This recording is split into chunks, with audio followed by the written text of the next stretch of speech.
Today is Donald Trump's last full day in office.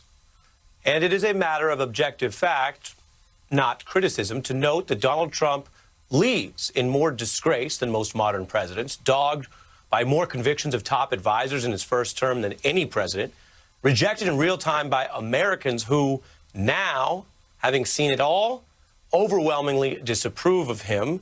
You can see the disapproval surging to the worst of his tenure. He's also shunned by business and tech leaders who spent years making excuses for him, and facing his second Senate trial, with far more on the line this time as Republicans openly mull using it to potentially bar him from public office forever. To paraphrase the rapper 21 Savage, Donald Trump has some problems here. How many lawyers you got? A lot. How many problems you got? A lot. How many people doubted you? A lot. Left you out to rot? A lot. Now, as Trump faces this late and rotting backlash, many are asking what took it so long for so many powerful people to just finally confront what he really clearly stands for and fought for and said he stood for the whole time. Would these companies like Twitter be enforcing their rules so vigorously if Donald Trump had just won re-election? As one writer who warned about Trump from the very beginning puts it, for 4 years, as Trump has brought ever more havoc and hatred to this country, many have wondered what it would take to dent his impunity. The answer appears to be committing sedition and losing power. That writer is the New York Times' Michelle Goldberg, and she joins us now. Michelle, your thoughts? You know, I think that we've seen over the last 4 years just how power legitimizes people. You know, it's a small example, but one of the first signs that kind of the American establishment was going to adapt to the Trump administration. You know, the resistance aside, despite the fact that there was people who tried to, as we used to say at the beginning, avoid normalizing Trump. You'll remember at the very beginning of this administration, or a few months into it, the Harvard Institute of Politics made Corey Lewandowski and Sean Spicer into paid fellows, right? It was sort of an early sign that no matter how thuggish, no matter how kind of embarrassingly mendacious you behaved, there was going to be a place for you in the establishment as long as you had been adjacent to power. And it's really interesting that at the very end of this administration, the Harvard Institute of Politics has jettisoned Elise Stefanik from an advisory board, right? Because all of these institutions, it's one of many institutions that kind of accommodated itself to Trump. You know, there was always criticism. It's true that Melania never got a Vogue cover, which is a big sore spot. But as you see one after another institution rush to distance themselves, you can then, every one of these institutions that's distancing themselves now didn't do so over the last 4 years. Yeah, it's very important. I hope you don't tire of me noting that you were right from the beginning. But this is a time where it is worth making sure we're listening to people who did correctly warn. And if others want to adjust and learn, great. We're in journalism. We're in the learning business. But who should we learn from? And the other piece that we're going to continue to stay on, you've also written about, relates to a special report we did, really doing an accounting of all this. Those who knew better because they publicly said so, at least on certain Trump failings, and then cynically doubled back. Take a look at just a piece of this accountability regarding Senator Cruz. This man is a pathological liar. I think he's a kook. I think he's crazy. I think he's unfit for office. We should have basically kicked him out of the party. I'm going to stand with President Trump. I believe President Trump still has a path to victory. The decent thing to do is let the president himself take the time he wants to absorb this. You have to allow that to happen. President Trump is 100% within his rights. Michelle?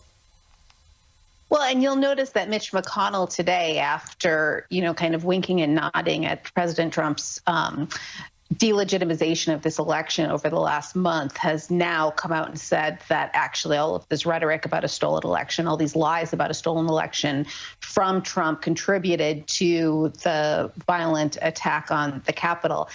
And in a way, I think impeachment is sort of can be seen as a gift to the Republican Party, because people like McConnell and some of these other leaders are being given a chance to, having for 4 years, ridden this Faustian bargain, that's a mixed metaphor, but, worked this Faustian bargain for all it was worth, right? Gotten all the judges, gotten all this sort of maximalist ideological conservative figures and all throughout the bureaucracy, having gotten everything they can out of Trump, are now being given the opportunity to purge the party of him, to, kind of whitewash their own complicity. Yeah. And not all of them see it that way, but I think that, for McConnell, it's a really good bargain. Right. You're hitting on something that is so tricky right now. You also raised the rhetorical question of, if you're trying to hide your own support for white supremacy, is that even a whitewash, or is there some other term? I'm not sure. I'm just trying to keep up with your rhetoric. But with regard to the actual point you just raised, if Mitch McConnell's that cynical about it, in a way, he may ultimately think he gets a political benefit out of shutting that door if he can find the votes, convict Trump, bar him from office. It might make his life easier dealing with intramural Republican debates. And yet, what is the ethical question about what's best there, Michelle? Well, look, the ethical question is obviously that Donald Trump has committed high crimes and misdemeanors and should be impeached. He should have been impeached a year ago, and it's hard to even fathom the amount of human suffering that we could have avoided in this country had the Senate taken the steps to remove him a year ago. The country would be in an infinitely better place, and actually the Republican Party would probably be in an infinitely better place. It's unlikely that they would have lost control of, the House, the Senate, and the presidency all at once. The Republican Party's in a bind because they can't, they can't win with Trump, right? Trump voters are not enough to win an election, even with all of the GOP structural advantages. And yet, they also can't win just with traditional Republican votes, right? They do the best when they get both the Trump vote and the anti-Trump Republican vote. And so they have to find a way to keep that coalition together. But I think it's obvious that they would be far better off in 2024 if they cleared the deck for another candidate, since Trump, I think it's easy to forget what a fluke Trump's victory was in 2016, especially because he ruled as if he had an overwhelming mandate. And until 2020, I don't think we knew for sure whether that really was a fluke or whether it was the beginning of some sort of realignment in American politics. I think the way this has played out has showed us that in a lot of ways, this was all really a terrible accident, that if it hadn't been for those few thousand votes in those few states that allowed him to take office despite being overwhelmingly rejected by a majority of the American people, Trump has never at any point in his tenure had the support of a majority of Americans. Right. I have to fit in a break, but Michelle, it goes to the broader point that life is truly bizarre. It's bizarre, and yet in the case of Trump has a strange sort of symmetry. You have this man who goes into, who wants nothing more than celebrity respect and ends with celebrity disgrace.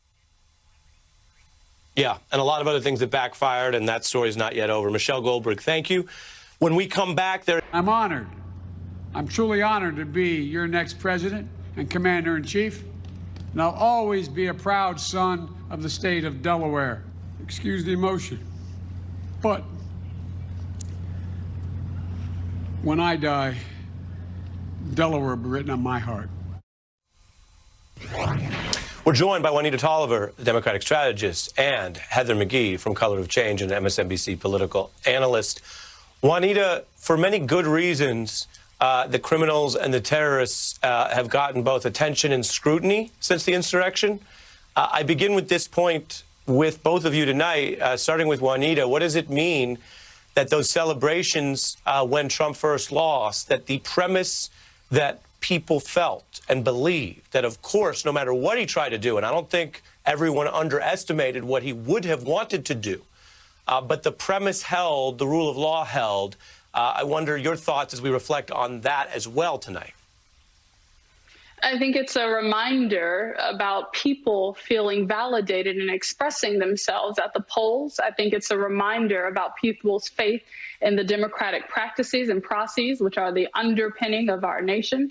I think it's also a reminder of what people expect to happen, but didn't expect to be challenged in such a violent way as we saw from Trump and white supremacists as they attacked the Capitol. And I want to emphasize that that attack was not only on the Capitol, but on our constitutional practices and on our democracy, because here you have Trump demonstrating a reason, like, to really confront that with violence instead of accepting the will of the people. And let's remember that Trump and Republicans put barrier after barrier after barrier in front of voters this election cycle, which occurred during a pandemic.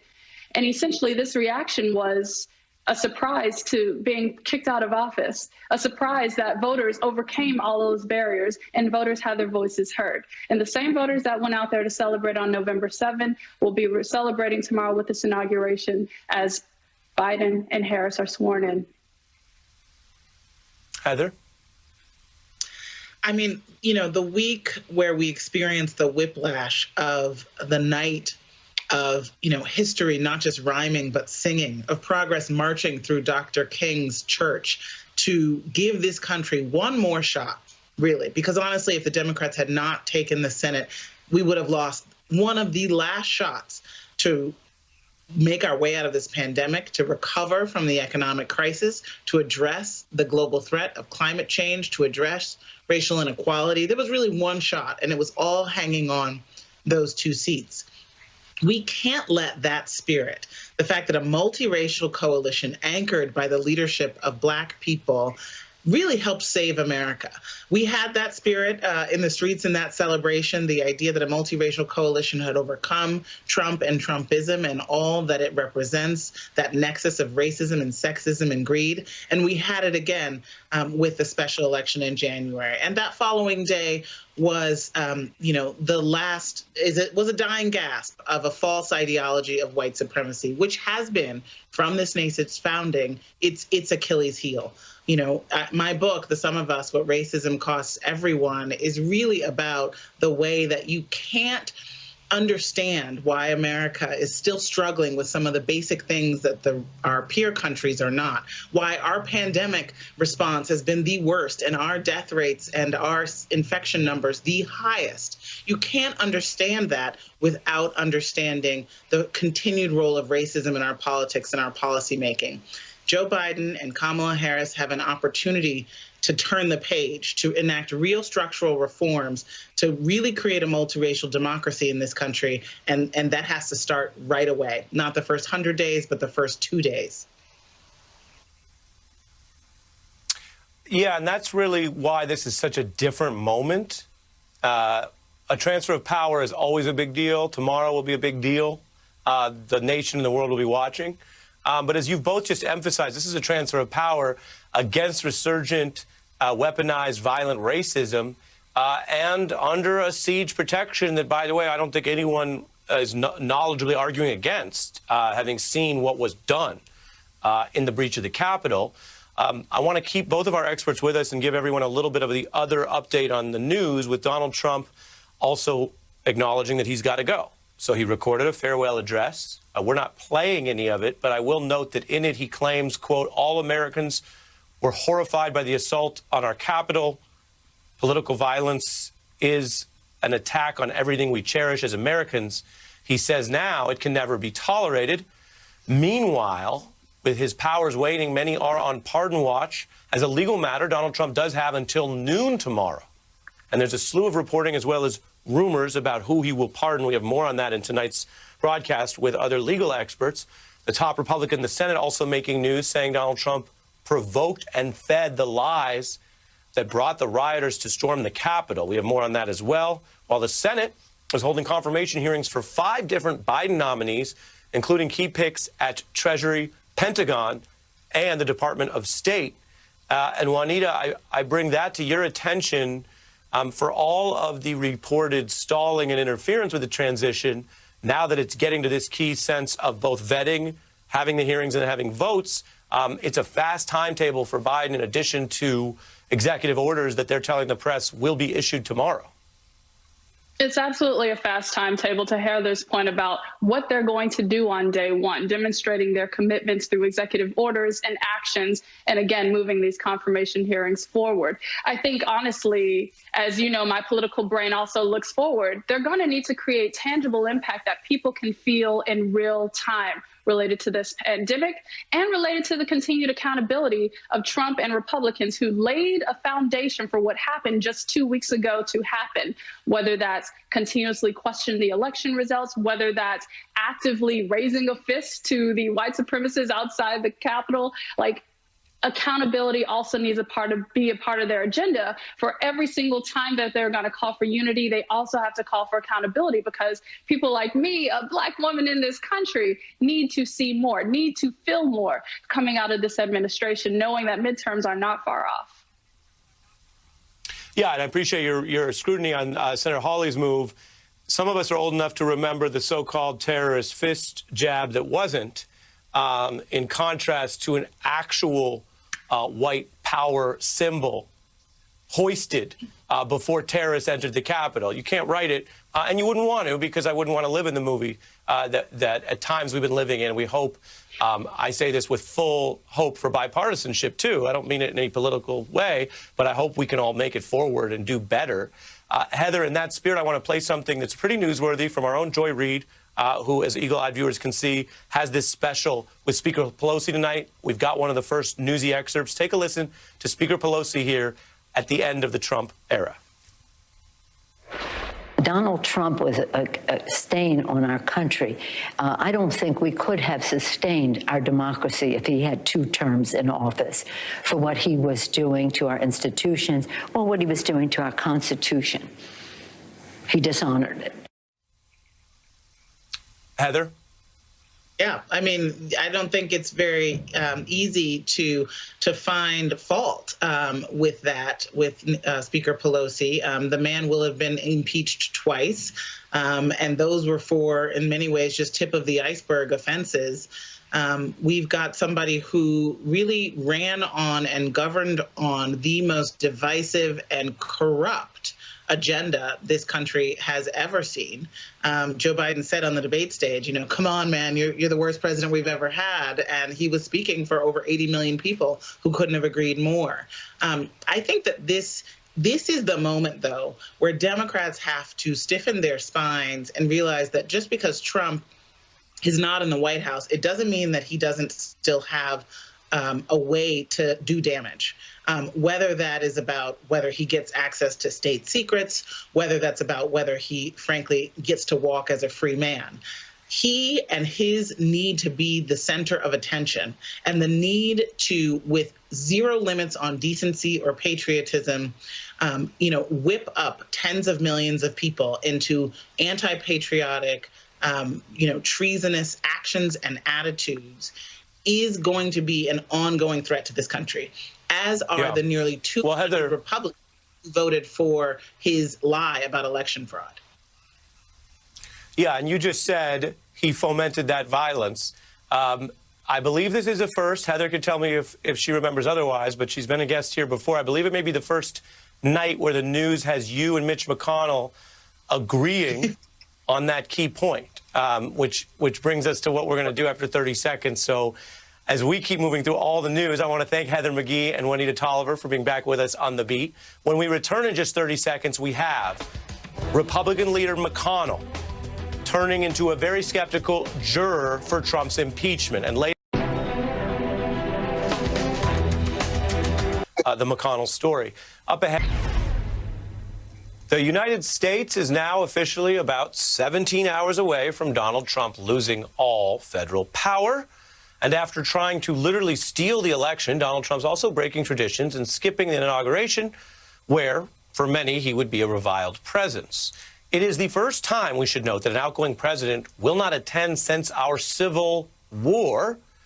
Now, some Trump advisors have been pleading with him for his own self-interest, that it would look better if he at least placed a quick call to President-elect Biden or left him the traditional note in the Oval. Now, these are traditions that obviously are fluid. They're not required. They encase the more formal ways that our Constitution requires a peaceful transfer of power.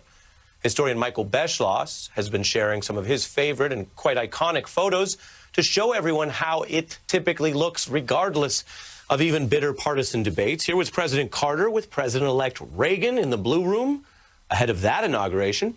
In 1993, when the Clintons arrived at the White House on Inauguration Day, President George H.W. Bush told them in no uncertain terms, quote, "Welcome to your new home," something they shared, an American moment. There's a photo of Laura Bush and her daughters giving the Obama daughters a tour of what would be their housing, Jenna Bush leading a tour of the White House family quarters. Or take the very divisive 2016. Within 2 days of that election, Barack Obama was setting the tone, welcoming Donald Trump, regardless of their history. And you see Joe Biden right there bringing Pence into his office, while Michelle Obama hosted Melania Trump at the White House, a contrast to this. Has your mom heard from Melania Trump about doing the traditional protocols? No. I don't think they're doing the traditional protocol, which is unfortunate, but I think we're all okay with it. Donald Trump and his administration's rebellion against those customs is not as important as his attempts to illegally steal the election, but it does overlap with an autocratic and lying bent. It is not normal. It should not become normal. And that is a nonpartisan point that every American can keep in mind tomorrow.